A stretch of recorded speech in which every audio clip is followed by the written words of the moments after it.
بسم الله الرحمن الرحيم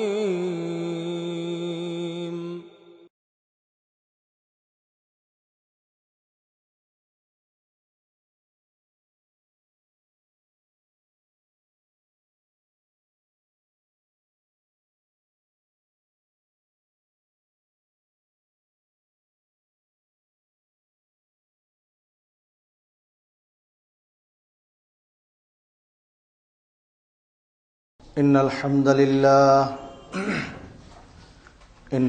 لله وحده والصلاة والسلام على من لا نبي بعده نحمده ونستعينه ونستغفره ونعوذ بالله من شرور أنفسنا ومن سيئات أعمالنا من يهده الله فلا مضل له ومن يضلل فلا هادي له وأشهد أن لا إله إلا الله محمدا عبده ورسوله أرسله بالحق بشيرا ونذيرا وداعيا إلى الله بإذنه وسراجا منيرا أما بعد فإن خير الحديث كتاب الله وخير الهدي هدي محمد صلى الله عليه وسلم وشر الأمور محدثاتها وكل محدثة بدعة وكل بدعة ضلالة وكل ضلالة في النار أعوذ بالله من الشيطان الرجيم بسم الله الرحمن الرحيم قاف والقرآن المجيد بل عجبوا أن جاءهم منذر منهم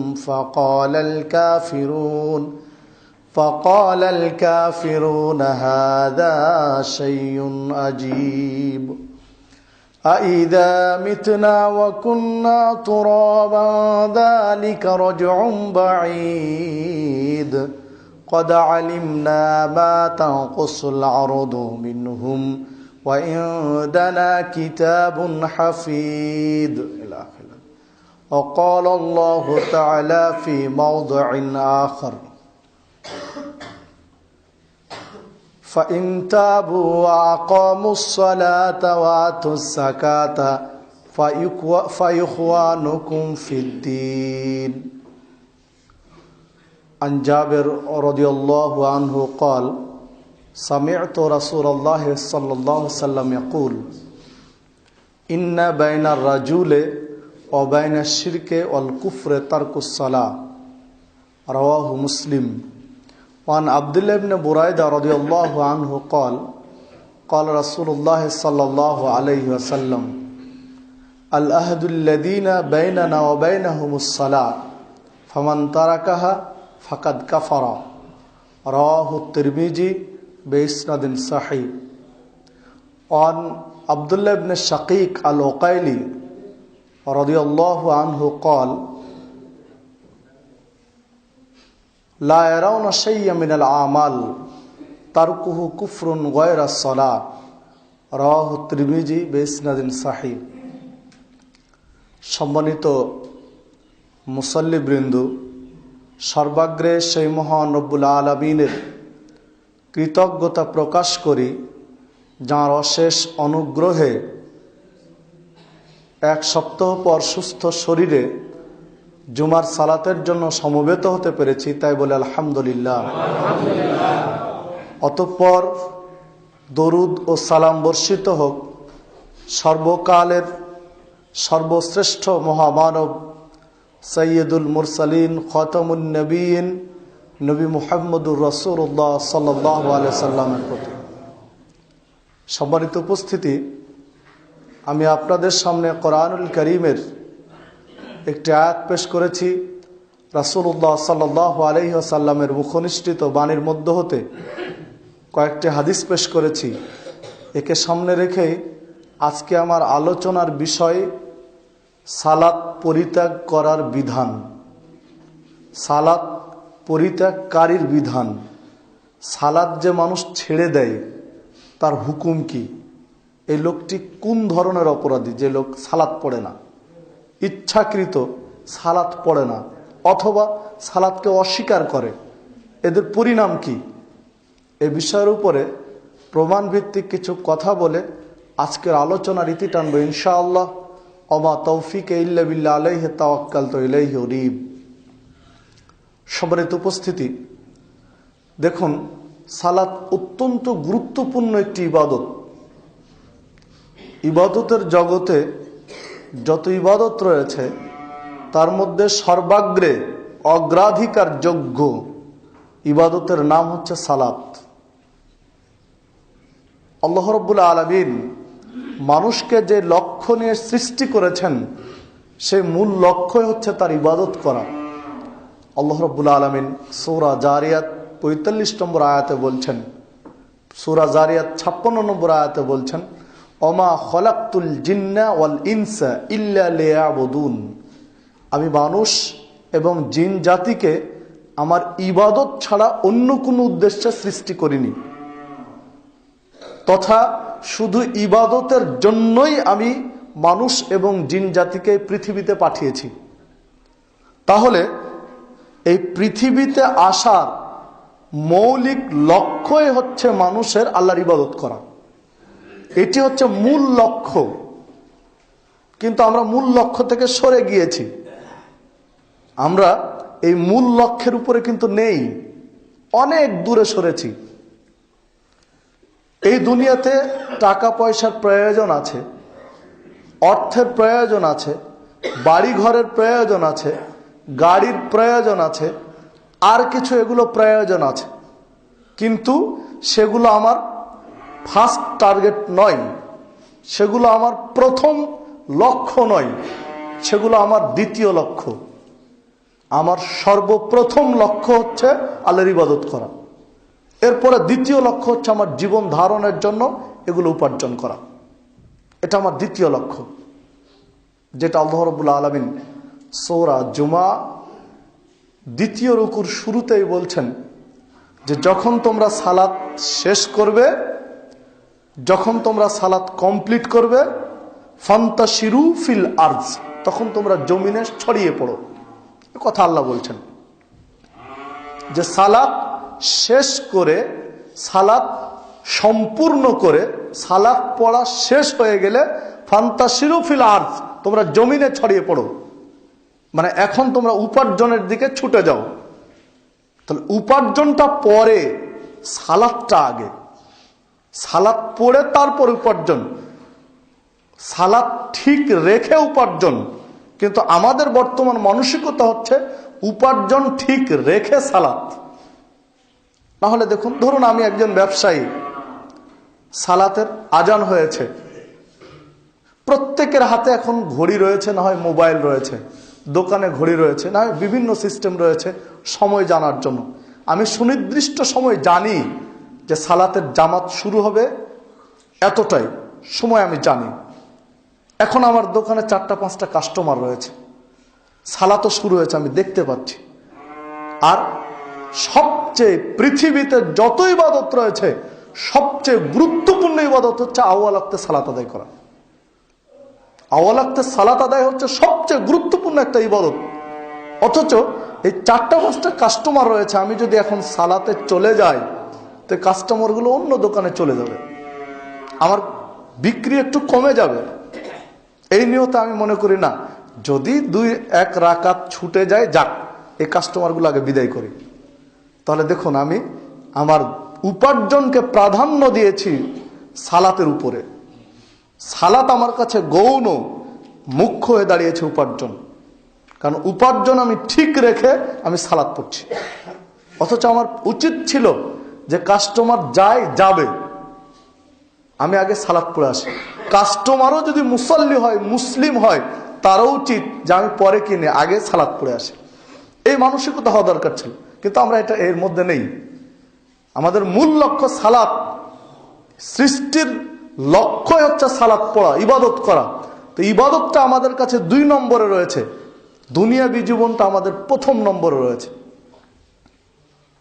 সুদ খাওয়া হারাম, এটা আমরা সবাই জানি, কিন্তু সুদ ছেড়ে দিলে আমার অর্থ কমে যাচ্ছে, তখন আমি সুদ ছাড়তে পারছি না, আষ্টে পৃষ্ঠে আঁকড়িয়ে ধরে রেখেছি, কারণ আমার উপার্জন কমে যাচ্ছে। আবার সালাত পড়ছি, তাহলে আমার উপার্জনটা তো মূল হয়ে দাঁড়িয়েছে, সালাতটা মূল নয়। অথচ হারাম খাদ্য ঢুকে গেলে ইবাদত কবুল হয় না, এ কথা আল্লাহ রাব্বুল আলামিনের নবী মুহাম্মদ সাল্লাল্লাহু আলাইহি ওয়াসাল্লাম বহু জায়গায় বলেছেন। তা হারাম জানছি সুদ খেলে আমার অর্থটা হারাম হচ্ছে, তারপর সালাত পড়ছি, মানে ওটা আমি তোয়াক্কাই করি না। এটা হারাম হওয়ার কারণে আমার সালাত হচ্ছে, এটা আমার লক্ষ্যই নেই, কারণ আমার তো টার্গেট মূল হয়েছে উপার্জন, দুনিয়াবী জীবনটা আমার মূল লক্ষ্য হয়েছে, পরকাল জীবনটা আমার দ্বিতীয় লক্ষ্য হয়ে দাঁড়িয়েছে। অথচ আল্লাহ রাব্বুল আলামিন ভিন্নটা বললেন যে আমি মানুষকে সৃষ্টি করেছি একটি লক্ষ্য, প্রথম লক্ষ্য সেটা হচ্ছে ওরা আমার ইবাদত করবে। আর ইবাদতের মধ্যে গুরুত্বপূর্ণ একটা ইবাদত, সবচেয়ে ফজিলতপূর্ণ একটা ইবাদত হচ্ছে সালাত, যে কথা আল্লাহ রাব্বুল আলামিনের নবী মুহাম্মদ সাল্লাল্লাহু আলাইহি ওয়াসাল্লাম স্পষ্ট করে গেলেন। আন আবি হুরায়রা রাদিয়াল্লাহু আনহু قال قال رسول الله সাল্লাল্লাহু আলাইহি ওয়াসাল্লাম, আবু হুরায়রা রাদিয়াল্লাহু আনহু বলছেন, রাসূলুল্লাহ সাল্লাল্লাহু আলাইহি ওয়াসাল্লাম বলেছেন, আউয়ালু ইউহাসিবু বিহিল আবদ ইয়াউমাল কিয়ামাতিস সালাহ, কিয়ামতের দিন বান্দার সর্বপ্রথম যে বিষয়ে হিসাব নেওয়া হবে সেটি হচ্ছে সালাত। সর্বপ্রথম যেই ইবাদত দিয়ে, যেই কাজ দিয়ে হিসাবের সূচনা হবে, শুরু করবেন আল্লাহ, এই কাজটি হচ্ছে সালাত। লোকটি সালাত পড়েছিল না পড়েনি, কিভাবে পড়েছে, ঠিকভাবে পড়েছে না পড়েনি, ফাঁকি দিয়েছে না দেয়নি, না আদৌ সালাত পড়েনি, এটাই প্রথম আল্লাহ দেখবেন। ফাইন সলুহা আলাহু সলুহা সায়র আমালি, যদি এটা ঠিক হয়ে যায়, সালাত যদি ঠিক হয়, তাহলে অন্যান্য আমলগুলো ঠিক হবে, মানে অন্যান্য আমলগুলো সহজ হবে। ওয়াইন ফাসাদাত ফাসাদা সায়র আমালি, আর যদি সালাতটা ফাসাদ হয়ে যায়, নষ্ট হয়ে যায়, ত্রুটিপূর্ণ হয়, তো প্রত্যেকটা আমলই তখন ত্রুটিপূর্ণ হবে, ফাসাদ হয়ে যাবে, মানে সবগুলো কঠিন হয়ে যাবে। সম্মানিত উপস্থিতি, যে হাদিস তাবারানী আওসাতের মধ্যে এসেছে, 1859 নম্বর হাদিস, শেখ নাসিরউদ্দিন আলবানী হাদিসটি সহিহ বলেছেন। তাহলে দেখুন, সর্বপ্রথম আল্লাহ দেখবেন সালাত, সালাত আছে তো অন্য ইবাদতগুলো দেখবেন, সালাত নেই তো অন্যগুলো দেখার প্রয়োজনই নেই। বিষয়টা এই রকম, আমরা ধরে নিতে পারি, ধরুন চাকরির জন্য এখন নিবন্ধন পরীক্ষা দেওয়া লাগে, যে কোনো চাকরি মানে নিবন্ধন পরীক্ষা। তো নিবন্ধন পরীক্ষা দিতে গিয়ে দিতে হয় কম্পালসারি একটা সাবজেক্ট আর নিজের সাবজেক্টের একটা, 2টা পরীক্ষা। তো কম্পালসারি সাবজেক্টে 40 মার্ক পেতে হয় একজনকে, ও যে লেভেল থেকে পড়ে আসুক না কেন। আমি আর্টসের ছাত্র, আগে আমাকে কম্পালসারি পেতে হয়, পাস করতে হয়, এরপরে আমার আর্টসে কত মার্ক পেয়েছে আমার সাবজেক্টে এটা পড়ে। আমি সায়েন্সের ছাত্র, আমাকে আগে কম্পালসারি পাস করতে হয়, তারপর আমার সায়েন্সে কত মার্ক পেয়েছি আমার সাবজেক্ট এটা পড়ে। আমি কমার্সের ছাত্র, আগে আমাকে কম্পালসারি পেতে হয়, পাস করতে হয়, তারপরে আমি কমার্সে কত পেয়েছি এটা আমার পরে দেখা হবে।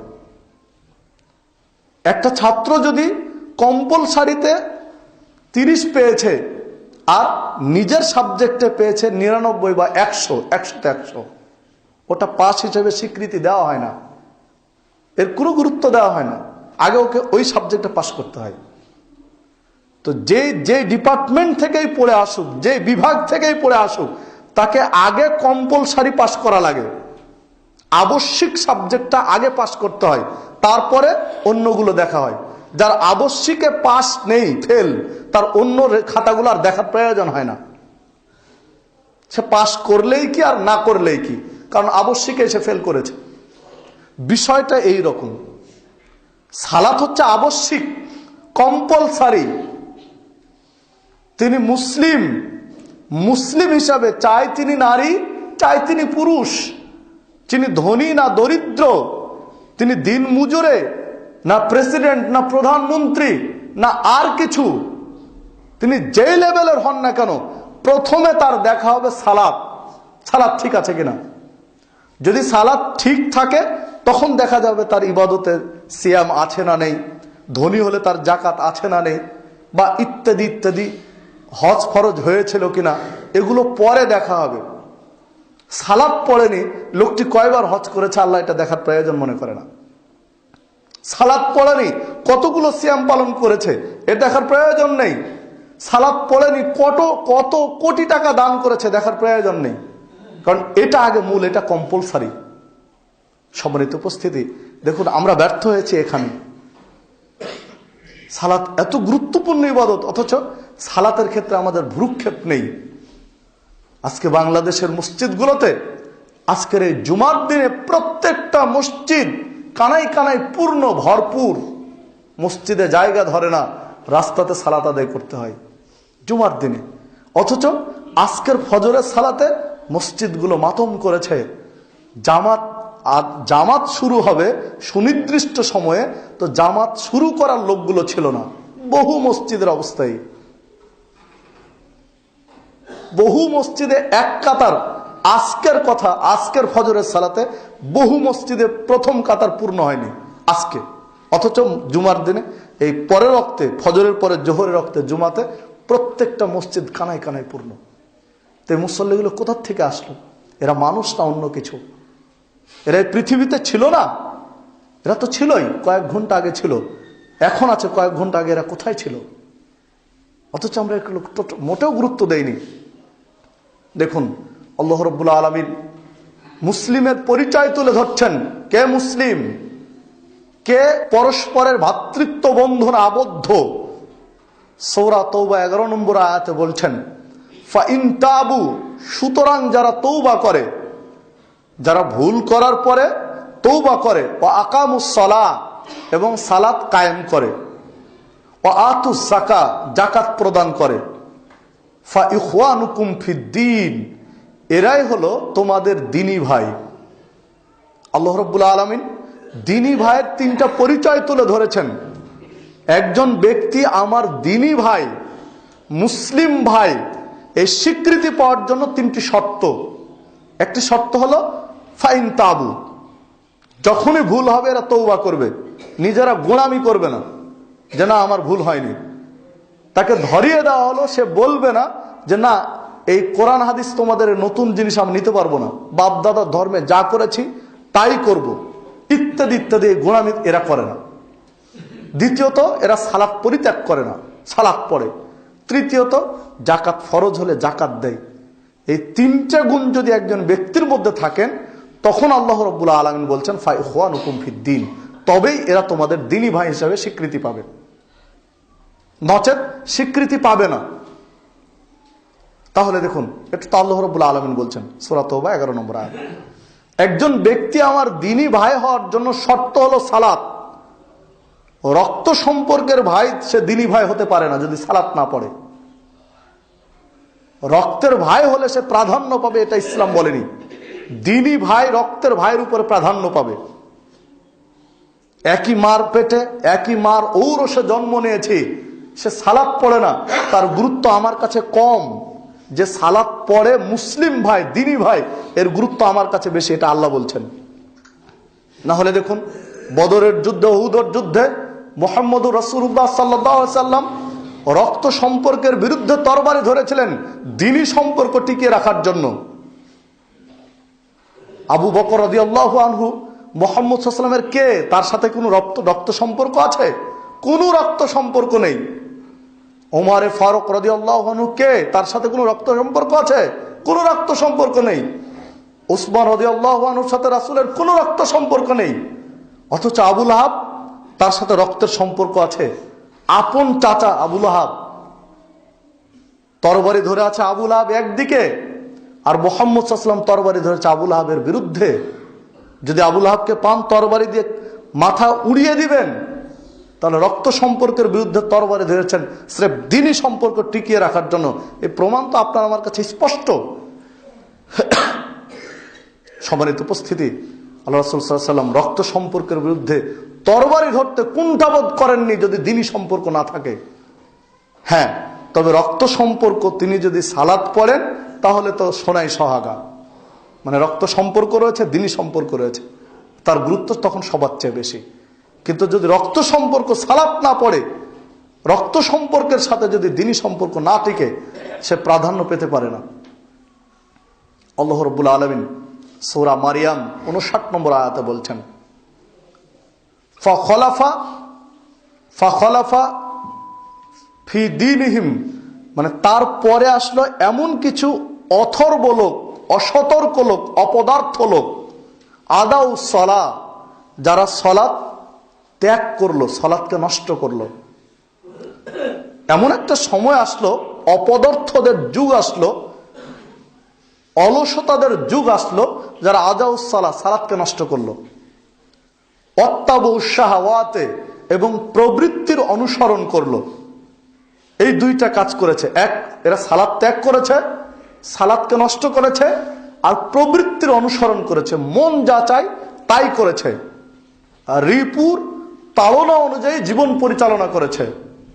যদি এমনটি হয়, ফাসাউফা ইয়ালকাউনা গাইয়া, এরা অধঃপতিত হবে এবং ধ্বংসের শেষ পর্যায়ে এরা পৌঁছে যাবে।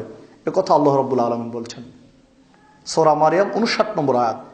তাহলে দেখুন, একজন মানুষ ধ্বংস হওয়ার জন্য, একজন মানুষ ধ্বংসের শেষ পর্যায়ে পৌঁছে যাওয়ার জন্য দুইটি বিষয় তার মধ্যে থাকলে যথেষ্ট, সে ধ্বংস হয়ে যাবে।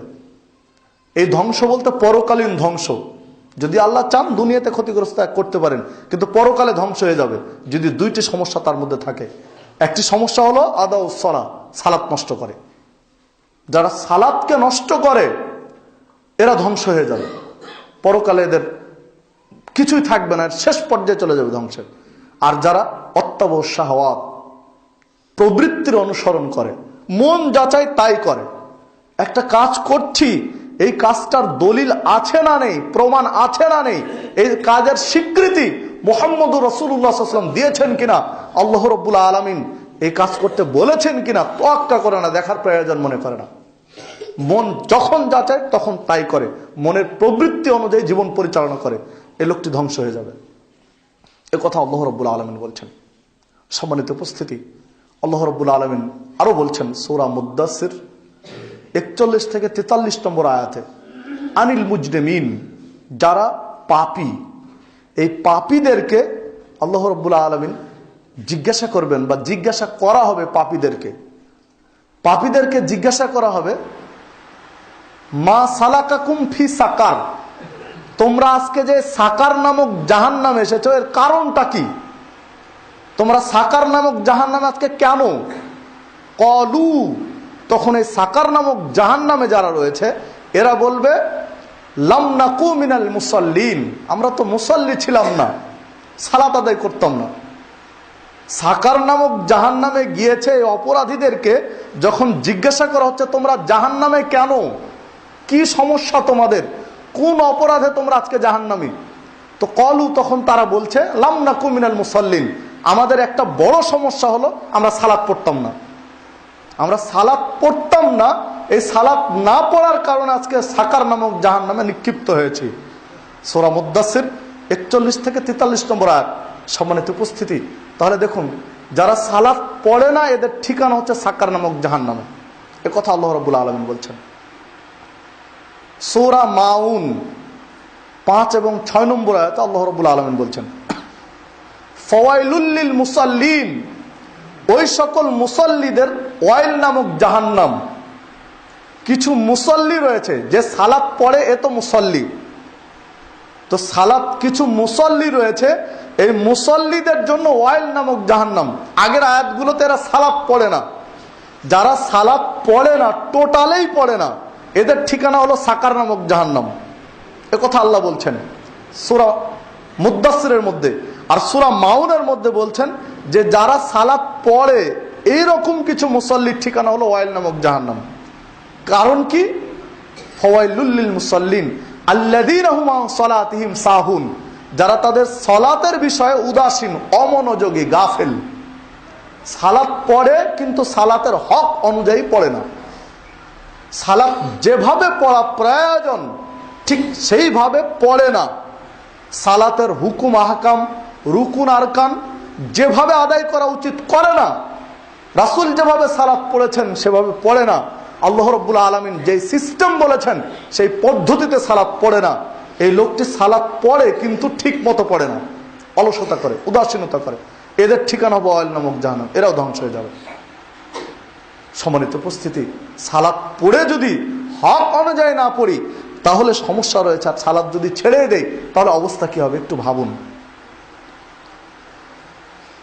এই আয়াতগুলো প্রমাণ করে যে সালাত যদি কেউ না পড়ে তাহলে সে মুসলিম ভাই হতে পারে না, তার সাথে দ্বীনি সম্পর্ক টিকে থাকতে পারে না যদি কেউ সালাত ছেড়ে দেয়।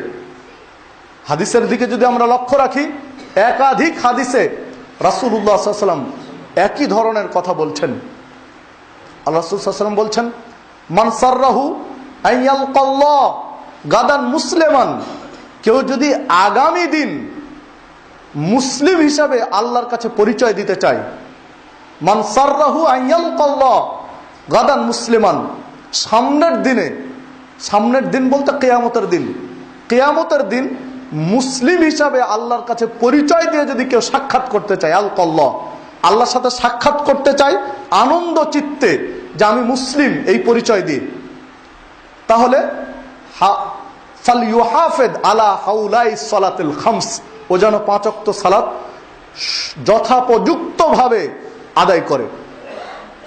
ফালইউহাফিজ, সে যেন হেফাজত করে, সুন্দরভাবে আদায় করে, আলা হাউলাই সালাতুল খামস, 5 ওয়াক্ত সালাতকে।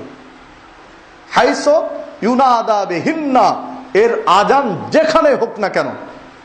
যে হাদিসটি সহিহ মুসলিমের মধ্যে এসেছে, 1520 নম্বর হাদিস সহিহ মুসলিমের। সম্মানিত উপস্থিতি, তাহলে কাল কিয়ামতের মাঠে যদি আল্লাহর সাথে আমরা মুসলিম হিসেবে সাক্ষাৎ করতে চাই, আইয়ালকাল্লাহ গাদান মুসলিমান, যদি আমি পরিচয় দিতে চাই যে আমি মুসলিম, আল্লাহকে যদি এই পরিচয় দিয়ে আমি সাক্ষাৎ করতে চাই আল্লাহর সাথে, তাহলে 5 ওয়াক্ত সালাত যথাযথভাবে আদায় করতে হবে বলে আল্লাহ রাসূল উল্লেখ করেছেন। যদি 5 ওয়াক্ত সালাত, এখানে হাউলায়ে আলা সালাতিল খামস বলা হয়েছে, 5 ওয়াক্তই পড়তে হবে যদি মুসলিম পরিচয় দেই। কেউ 4 ওয়াক্ত যদি পড়ি, ফজর বাদ দেই, কেউ যদি 3 ওয়াক্ত পড়ি, এশা বাদ দেই, যেটা মুনাফিকের জন্য সবচেয়ে কষ্টকর, 2 ওয়াক্ত সালাত, এশা এবং ফজর এরা পড়তে চায় না, বাকি 3 ওয়াক্ত সহজটা পড়তে চায়। তো কোনো ওয়াক্ত যদি ছেড়ে দেই, কিছু পড়ি আর কিছু না পড়ি, তাহলে হবে না, মুসলিম পরিচয় আল্লাহর কাছে দিতে পারবো না, সাক্ষাৎ করতে পারবো না আল্লাহর সাথে। পুরোটাই পড়তে হবে এবং যথোপযুক্তভাবে পড়তে হবে, যথাযথভাবে পড়তে হবে। রাসূলুল্লাহ সাল্লাল্লাহু আলাইহি ওয়াসাল্লাম সাহাবীদের সাথে একদিন বৈঠক করছিলেন। উপস্থিত একজন সাহাবী ছিলেন যার নাম মিনহাস। বৈঠক শেষে, বৈঠকের মাঝ পর্যায়ে কোনো একটা পর্যায়ে সালাতের সময় হয়ে গেছে, রাসূলুল্লাহ সাল্লাল্লাহু আলাইহি ওয়াসাল্লাম সালাতে চলে গেলেন। সালাত পড়ে এসে দেখেন মিনহাজ বসে আছে ওখানে। মিনহাজ নামক সাহাবী বসে আছে মজলিসে, যার সাথে আগেও বসেছিলেন। সালাত পড়ে এসে দেখেন ওখানে বসে আছে। তখন রাসূলুল্লাহ সাল্লাল্লাহু আলাইহি ওয়াসাল্লাম বলছেন, মা মানাকা আন তুসাল্লি মা'আন নাস, মিনহাজ, মানুষের সাথে সালাত পড়তে তোমাকে কে নিষেধ করলো, কিসে বাধা দিল, কারণ কি, কি সমস্যা, কি সমস্যায় পড়লে তুমি, তোমাকে কে বাধা দিল, কিসে বিরত রাখলো সালাত পড়তে মানুষের সাথে, আমাদের সাথে। আলাস্তা বে রাজুলিন মুসলিম, তুমি কি মুসলিম নও, তোমার পরিচয় কি মুসলিম নও? কারণ যে মুসলিম নয় তার সালাত পড়া লাগে না, যার পরিচয় মুসলিম একে সালাত পড়া লাগে। তাহলে তুমি মুসলিম হয়ে থাকলে কেন সালাত পড়লে না? মিনহাজ বললেন, রাসূল আমি বাড়িতে সালাত পড়েছি। সম্মানিত উপস্থিতি, তাহলে এই হাদিসে যেটা ফুটে উঠে, আলাস্তা বে রাজুলিন মুসলিম, তুমি কি মুসলিম নও, তোমার পরিচয় কি মুসলিম নয় যে তুমি সালাত পড়লে না? যে যদি কেউ সালাত না পড়ে তাহলে এই হাদিস প্রমাণ করে যে লোকটির পরিচয় মুসলিম হতে পারে না, সে মুসলিম হিসেবে পরিচয় দিতে পারে না যদি সালাত না পড়ে। যে হাদিস নাসাইয়ের মধ্যে এসেছে, 857 নম্বর হাদিস, প্রথম খণ্ডের 98 নম্বর পৃষ্ঠায় এসেছে। শেখ নাসিরউদ্দিন আলবানী বলছেন হাদিসের সানাদে কোনো ত্রুটি নেই, হাদিস সহিহ। তাহলে দেখুন, একজন ব্যক্তি মুসলিম পরিচয় দিতে হলে, আল্লাহর সাথে মুসলিম হিসেবে সাক্ষাৎ করতে চাইলে তাকে অবশ্যই সালাত পড়ুয়া হতে হবে, সালাত তাকে ত্যাগ করা যাবে না। আন জাবের রাদিয়াল্লাহু আনহু قال سمعت رسول الله صلى الله عليه وسلم يقول জাবের রাদিয়াল্লাহু আনহু বলছেন রাসূলুল্লাহ সাল্লাল্লাহু আলাইহি ওয়াসাল্লামকে আমি বলতে শুনেছি ইন্না বাইনার রাজুলে ওয়াশশিরকি ওয়াল কুফরে তারকুস সালাহ, নিশ্চয় একজন বান্দা আর একজন কাফের অথবা মুশরিকের মধ্যে পার্থক্য হলো সালাত ত্যাগ করা। একজন আল্লাহর বান্দা আর একজন কাফের, একজন আল্লাহর বান্দা আর একজন মুশরিক, এটা চিনার পদ্ধতি এবং পথ হলো সালাত ত্যাগ করা। যদি লোকটা সালাত পড়ে তাহলে সে আল্লাহর বান্দা, যদি সালাত না পড়ে তাহলে সে কাফের। যদি লোকটা সালাত পড়ে তাহলে সে আল্লাহর বান্দা, যদি সালাত না পড়ে তাহলে সে মুশরিক। এর কথা আল্লাহ রাসূল বলছেন। হাদিস সহিহ মুসলিমের 256 নম্বর হাদিস, সহিহ মুসলিমের 257 নম্বর হাদিস, সহিহ মুসলিমের প্রথম খণ্ডের 61 নম্বর পৃষ্ঠায় হাদিসটি এসেছে। হাদিস যেহেতু সহিহ মুসলিমের, কেউ উল্টিয়ে দেবেন এর কথা বা যুক্তি খাড়া করবেন এই কোনো সুযোগ নেই। সালাত না পড়ে নিজেকে মুসলিম পরিচয় দিয়ে দেওয়ার কেউ কূট কৌশল অবলম্বন করবেন এই সুযোগ নেই। আগে সালাত পড়তে হবে মুসলিম পরিচয় দিতে চাইলে, যেহেতু হাদিস সহিহ মুসলিমের, কোরআনুল কারীমের পরে সহিহুল বুখারী, এরপরে সহিহ মুসলিম। এই বিষয়ে সবাই অকাট্য, দলিল হিসাবে সহিহ মুসলিমের হাদিসগুলো সহিহ।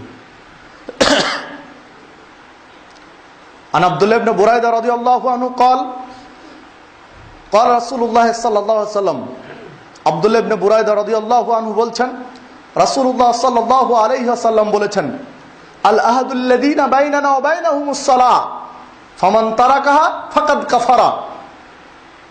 কাফের এবং মুশরিকদের সাথে আমাদের একটা চুক্তি ছিল। আল্লাহ রাসূল বলছেন কাফের আর মুশরিকদের সাথে আমাদের একটা চুক্তি ছিল, সেই চুক্তিটা হলো সালাত। ফামান তারাকাহা ফাকাদ কাফারা, যে ব্যক্তি সালাত ছেড়ে দিবে সে কুফরি করবে। তাদের সাথে চুক্তি ছিল যে এই লোকটা আমার দলের। আল্লাহ রাসূল একজনকে দাবি করছেন যে এই লোকটা মুসলিম, সে আমার দলের। কতক্ষণ? যখন সালাত ছেড়ে দিবে তখন তোমাদের। এই চুক্তি আমার ছিল। আল্লাহ রাসূল বলছেন আহাদুল্লাযীনা বাইনানা ওয়া বাইনাহুমুস সালাহ, তাদের আর আমাদের মাঝে একটা চুক্তি ছিল সালাত, যে আমরা মুসলিম, তোমার লোক তোমার দলের নয়, এই লোক তোমার গোত্রের নয়, তোমার বংশের নয়, এই লোক আমাদের। এই পরিচয়টা, আমাদের পরিচয়টা টিকে থাকবে ততক্ষণ পর্যন্ত যতক্ষণ সে সালাত পড়েছে। ফামান তারাকাহা, যখন সালাতটা ছেড়ে দিয়েছে, ফাকাদ কাফারা, সে তোমাদের আর আমাদের নয়। হাদিস তিরমিজির মধ্যে পাবেন 2621 নম্বর হাদিস, 2 নম্বর খণ্ডের 90 নম্বর পৃষ্ঠায় হাদিসটি এসেছে। সম্মানিত উপস্থিতি, শেখ আলবানী হাদিস সহিহ বলছেন। তাহলে সালাত ছেড়ে দিয়ে মুসলিম থাকতে পারবো এরকম কোনো অপশন নেই। আলোচনা তো পরিষ্কার, হাদিসগুলোতে স্পষ্ট, কোনো ব্যাখ্যা বিশ্লেষণ করে বোঝানোর মতো জিনিস নয়, একদম খোলামেলা বলছেন এই কথা। আন আব্দুল্লাহ ইবনে শাকিক আল উকাইলি রাদিয়াল্লাহু আনহু قال, আব্দুল্লাহ ইবনে শাকিক উকাইলি রাদিয়াল্লাহু আনহু বলছেন, কানা আসহাবু মুহাম্মাদিন সাল্লাল্লাহু আলাইহি ওয়াসাল্লাম, মুহাম্মদ সাল্লাল্লাহু আলাইহি ওয়াসাল্লামের সাহাবীদের যুগে অবস্থা এই ছিল। আব্দুল্লাহ ইবনে শাকিক উকাইলি বলছেন যে রাসূলের সাহাবীদের, মুহাম্মদ সাল্লাল্লাহু আলাইহি ওয়াসাল্লামের সাহাবীদের মানসিকতা এই ছিল, লা ইয়ারাউনা শাইয়্যাম মিনাল আমাল তারকুহু কুফরুন গায়রাস সালাহ। সাহাবীরা কোনো কাজ ছেড়ে দিলে, লা ইয়ারাউনা শাইয়্যাম মিনাল আমাল, কোনো একটা আমল ছেড়ে দিলে, তারকুহু ছেড়ে দিয়েছে, যে কোনো একটা আমল ছেড়ে দিয়েছে, তখন আমরা কুফরি মনে করতাম না, যে লোকটা কুফরি করেছে। গায়রাস সালাহ, তবে সালাত ব্যতীত, যখন সালাত ছেড়ে দিত তখন মনে করতাম লোকটা কুফরি করলো। সালাত ব্যতীত অন্য একটা ইবাদত ছেড়ে দিলে, সালাত ব্যতীত অন্য একটা আমল ত্যাগ করলে তাকে আমরা কুফরি মনে করতাম না, কিন্তু যখন সালাত ছেড়ে দিত তখন মনে করতাম লোকটা কুফরি করলো। সাহাবীদের যুগে আমাদের অবস্থা ছিল এই, যে হাদিসটি তিরমিজির মধ্যে এসেছে 2622 নম্বর হাদিস, 2 নম্বর খণ্ডের 90 নম্বর পৃষ্ঠায় এসেছে। শেখ আলবানী হাদিসটি সহিহ বলেছেন।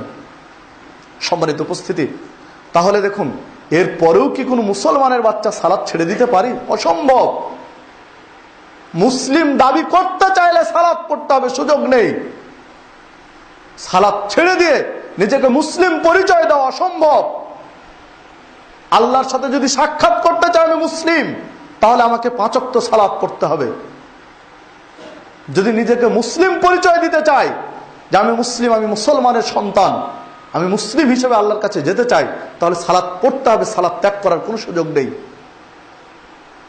সেই সালাতটা হতে হবে আল্লাহ এবং রাসূলের তরিকা অনুযায়ী।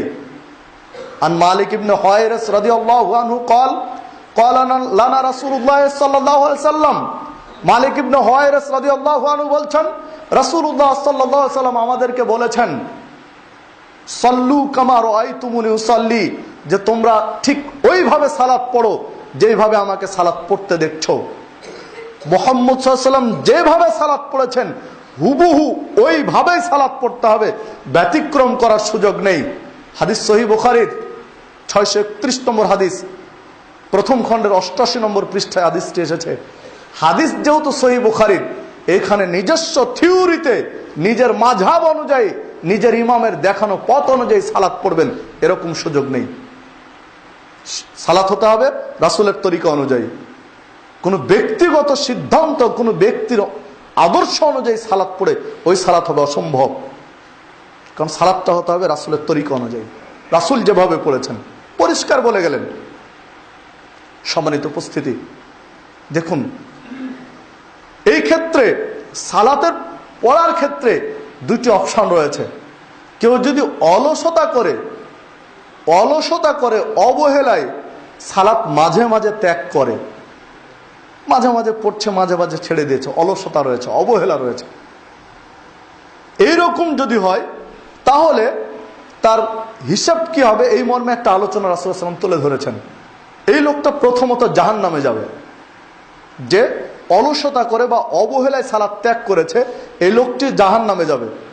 জাহান্নামে যাওয়ার পরে তার অপরাধের পরিধি অনুযায়ী জাহান্নামে শাস্তি ভোগ করে কালেমা শাহাদাত বা কালেমায়ে তাইয়্যিবা যে পাঠ করেছিল, লা ইলাহা ইল্লাল্লাহ বা আশহাদু আন লা ইলাহা ইল্লাল্লাহু ওয়াহদাহু লা শারীকা লাহু ওয়া আশহাদু আন্না মুহাম্মাদান আবদুহু ওয়া রাসূলুহু, হৃদয় দিয়ে যেহেতু লোকটি সাক্ষ্য দিয়েছিল, কালেমায়ে শাহাদাত পাঠ করেছিল, কালেমায়ে তাইয়্যিবা পাঠ করেছিল, এই বিনিময়ে সে একদিন জান্নাতে যেতে পারবে। যদি অলসতা করে বা অবহেলায় ছেড়ে দেয়, উদাসীন অলসতায় ছেড়ে দিয়েছে, তাহলে প্রথমত জাহান্নামে গিয়ে জাহান্নামের শাস্তি ভোগ করে এক সময় কালেমার বরকতে সে জান্নাতে যাবে। যে হাদিস ইবনে মাজার মধ্যে এসেছে, ইবনে মাজার 7 নম্বর পৃষ্ঠায় হাদিস 60 নম্বর হাদিস, শেখ আলবানী হাদিসটি সহিহ বলেছেন যে কালেমার বদৌলতে একদিন যাবে, তবে জাহান্নামে পুড়ে পুড়ে কয়লা হওয়ার পরে, ঝুনা হয়ে যাওয়ার পরে ডাইরেক্ট জান্নাতে যেতে পারবে না। জাহান্নামে পুড়ার পরে একদিন জান্নাতে যেতে পারবে কালেমার বদৌলতে। কিন্তু যদি তার আমলে 2টি অপরাধ থাকে, লোকটি সালাত ত্যাগ করেছে, মাঝে মাঝে পড়েছে মাঝে মাঝে ছেড়েছে, তবে আর 2টি পাপ করেছে। একটি পাপ হলো শিরক, লোকটি শিরক করেছে, তাহলে লোকটি কোনোদিন আর জান্নাতে যেতে পারবে না। সে কালেমা যতই পড়ে থাক না কেন, শাহাদাত যতই পাঠ করে থাক না কেন, কালেমা তাইয়্যিবা যতই বলুক না কেন, যদি শিরক করে মারা গিয়েছে, শিরকে আকবার করে মারা গিয়েছে, বড় শিরক করে মারা গিয়েছে, আল্লাহর সাথে শরীক করে মরেছে, মৃত্যুর আগে ক্ষমা নিতে পারেনি, তাহলে এই লোকটি জাহান্নামে চিরদিন থেকে যাবে, ও আর ফিরে আসতে পারবে না। তার মাঝে মাঝে সালাত, কালেমা এগুলো তাকে ফিরাতে পারবে না। সূরা মায়েদা 72 নম্বর আয়াত, ইন্নাহু মান ইউশরিক বিল্লাহ ফাকাদ হারামাল্লাহু আলাইহিল জান্নাহ, কেউ যদি আল্লাহর সাথে শিরক করে তার লোকটির ঠিকানা হচ্ছে জাহান্নাম, জান্নাত তার জন্য হারাম, ওয়াবাহুন নার, জাহান্নাম অবধারিত। এই ক্ষেত্রে যত পীর পূজারী রয়েছে, বাংলাদেশ নয় পৃথিবীর মাটিতে যত পীরপন্থী রয়েছে, যত মাজার পন্থী রয়েছে, যত খাম্বা পূজারী রয়েছে, যদি তওবা না করে, এদের সালাত, এদের সাক্ষ্য, এদের কালেমা কোনো উপকার আসবে না, চিরস্থায়ী লোকটি জাহান্নামে যাবে। হ্যাঁ, তবে যদি মৃত্যুর আগে আল্লাহর কাছে ক্ষমা নিতে পারে, তাওবাতান নাসুহা, বিনয় নম্র সহকারে আল্লাহকে বলতে পারে, আল্লাহ আমি ভুল করেছি, শিরক করেছি, আল্লাহ ক্ষমা করো, তাহলে ভিন্ন কথা, তাহলে যেতে পারে। তার ক্ষমা চাওয়ার জন্য যাচ্ছে এটি। সম্মানিত উপস্থিতি, দেখুন কত মানুষ, কোটি কোটি মানুষ আজকে আমরা বিভিন্ন শিরকের সাথে জড়িত, শিরকে আকবরের সাথে জড়িত, অথচ সালাত পড়ি, কালেমা শাহাদাত পাঠ করি, কোনো লাভ নেই। তওবা করে মরে যেতে হবে। আর চিরদিনের জন্য এগুলো ত্যাগ করতে হবে, ছেড়ে দিতে হবে। দ্বিতীয় পাপটি হলো বিদআত। লোকটি শিরিক করেনি, তবে বিদআত করেছে। যদি তওবা করে না মৃত্যুবরণ করে, তাহলে লোকটির জন্য স্থায়ীভাবে জাহান্নাম, ও আর ফিরে আসতে পারবে না। যে হাদিসটি আমরা প্রত্যেকটা জুমাতে ইমামের কাছে শুনে থাকি, খতিবের মুখ থেকে শুনে থাকি, কুল্লু বিদআতিন দালালা, প্রত্যেকটা বিদাতি হলো ভ্রষ্টতা, অকুল্লু দালালাতিন ফিন্নার, আর প্রত্যেক বিদাতকারীর ঠিকানা হলো জাহান্নাম, যেটা প্রতি জুমায় পড়া হয় বারংবার। যে হাদিস সহিহ মুসলিমের মধ্যে এসেছে, যে হাদিস সহিহ নাসাইয়ের মধ্যে এসেছে। সম্মানিত উপস্থিতি, যদি আমলের মধ্যে শিরক অথবা বিদআত এই দুইটি না থাকে, শিরকে আকবার এবং বিদআত যদি না থাকে, সালাত মাঝে মাঝে পড়েছি, মাঝে মাঝে ছেড়েছি, বেশিরভাগই পড়েছি, কোনো দিন ছেড়ে দিয়েছি, শিরক করিনি, বিদআত কোনোদিন করিনি, এই অবস্থায় যদি মারা যায়, তাহলে প্রথমত জাহান্নামে শাস্তি ভোগ করার পরে কোনো এক সময় কালেমার বদৌলতে লোকটা জান্নাতে আসার সুযোগ পাবে, হয় আল্লাহ রাসূলের সুপারিশে, না হলে আল্লাহর রহমতে কোনো এক সময় আসবে, যে হাদিস ইবনে মাজার মধ্যে। আর যদি স্থায়ীভাবে সালাত ত্যাগ করি, ইচ্ছাকৃত সালাত না পড়ি, অথবা সালাতকে অস্বীকার করি, মুসলিম, পৈতৃক সূত্রে মুসলিম, বংশ সূত্রে মুসলিম, জন্মসূত্রে মুসলিম, স্থায়ীভাবে সালাত পড়ি না, সালাত টোটালি ত্যাগ করেছি, ইচ্ছাকৃতভাবে ত্যাগ করেছি, অথবা সালাতকে অস্বীকার করেছি। বহু মুসলমানের বাচ্চা আছে না, আমাদের মাঝে মাঝে মন্ত্রীদের মতিভ্রম হয়ে যায়, ইসলামের একটা জিনিসকে অস্বীকার করে বসেন, আশ্চর্য। সম্মানিত উপস্থিতি, যদি স্থায়ীভাবে সালাত ত্যাগ করি বা অস্বীকার করি, তাহলে ওই লোকটি চিরস্থায়ী জাহান্নাম, তার জন্য কোন আর জান্নাতের কোনো সুযোগ নেই, যা বিস্তারিত আলোচনা করেছেন বিংশ শতাব্দীর শ্রেষ্ঠ মুহাদ্দিস শেখ নাসিরউদ্দিন আলবানী হুকম তারকিস সালাত 6 নম্বর পৃষ্ঠায় বিস্তারিত আলোচনা করেছে, যে সালাত ইচ্ছাকৃত পড়বে না অথবা সালাতকে অস্বীকার করবে, তার জান্নাতের কোনো সুযোগ নেই, তাকে জাহান্নামে যেতে হবে। সালাত পড়ে, শিরক করেনি, বিদআত করেনি, কিন্তু মাঝে মাঝে ছেড়েছে, এই লোকটি জান্নাতে আসার সুযোগ পাবে, তবে আগে জাহান্নামে পুরার পরে। সম্মানিত উপস্থিত, যারা হয়তোবা মাঝে মাঝে সালাত ত্যাগ করেছি, তারা ভাবতে পারি যে যাক, জান্নাতে তো যেতে পারবো, মাঝে মাঝে ত্যাগ করেছি তাতে কি যায় আসে, জান্নাত তো আমাদের হবে। কিন্তু সম্মানিত উপস্থিত, জাহান্নাম যে কত ভয়ঙ্কর এবং কঠিন জায়গা, কি দিয়ে আপনাদেরকে বুঝাবো। রাসূলুল্লাহ সাল্লাল্লাহু আলাইহি ওয়াসাল্লাম বলছেন, কাল কিয়ামতের মাঠে বিচার হয়ে গেছে, এখন জান্নাতে জাহান্নামে কারা যাবে এটা পালা দিবেন। তো এইরকম একজন লোককে আল্লাহ খুঁজে বের করবেন।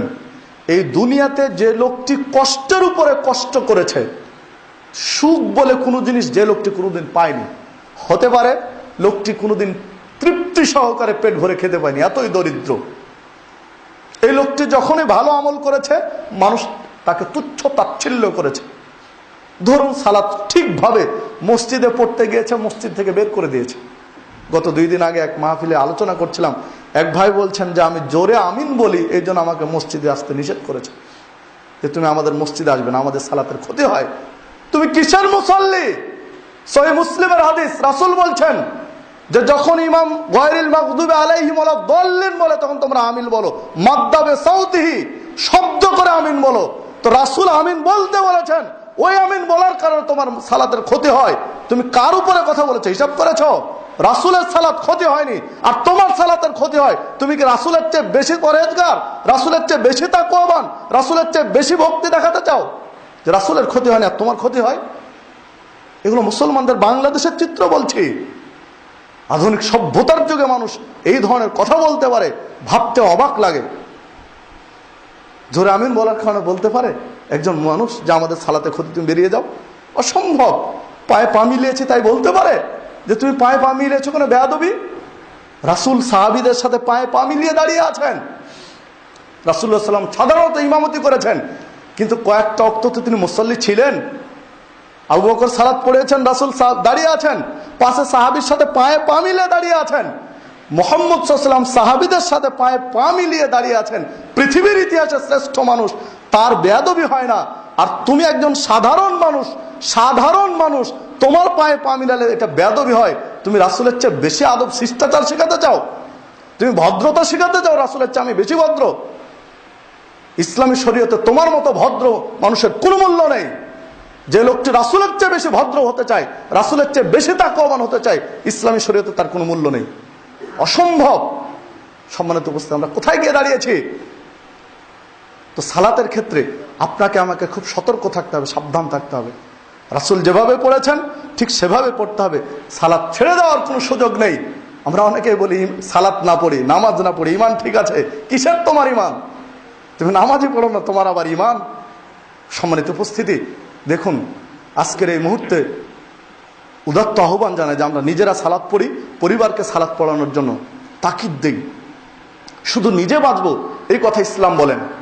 ইসলাম আহাল পরিবারকে নিয়ে বাঁচার কথা বলে। সূরা তাহরিম 6 নম্বর আয়াত আল্লাহ রাব্বুল আলামিন বলছেন, ইয়া আইয়ুহাল্লাযীনা আমানু, হে ঈমানদারগণ, কু আনফুসাকুম আহলিকুম নারা, তোমরা নিজেরা জাহান্নামের আগুন থেকে বাঁচো এবং পরিবারকে বাঁচাও।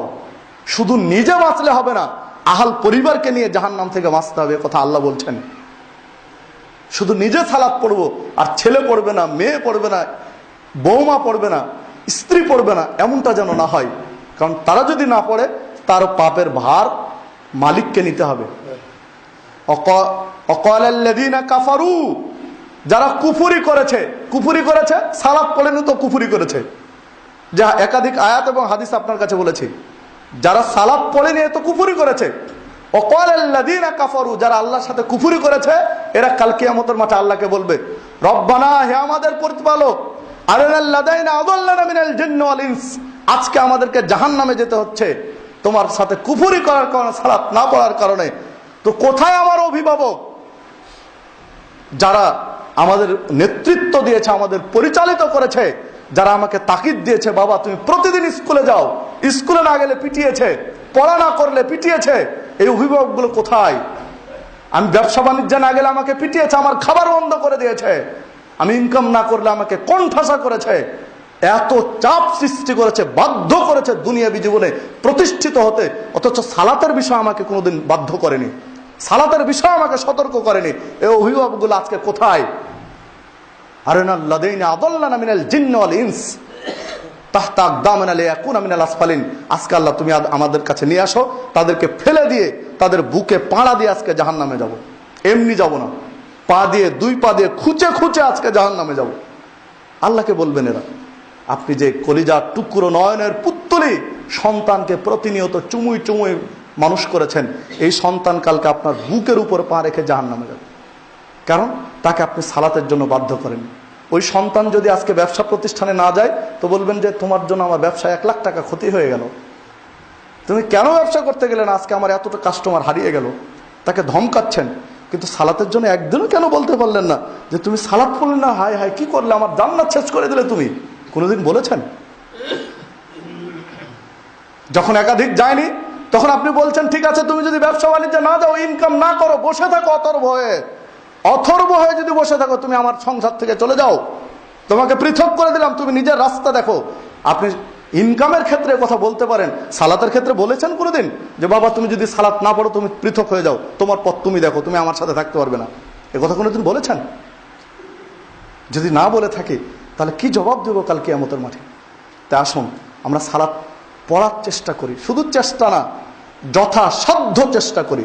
ফাত্তাকুল্লাহা মাসতাতাতুম, আল্লাহ বলছেন তোমাদের সর্বশক্তি দিয়ে আল্লাহকে ভয় করো, যথাসাধ্য আল্লাহকে ভয় করো। তো যথাসাধ্য ভয় করার চেষ্টা করি, আমরা নিজেরা সালাত পড়ি, আমাদের পরিবার পরিজনকে সালাত পড়ানোর জন্য চেষ্টা করি। আল্লাহ রাব্বুল আলামিন সেই তৌফিক দান করুন। আকুলু কওলি হাযা, আস্তাগফিরুল্লাহ ওয়া লাকুম।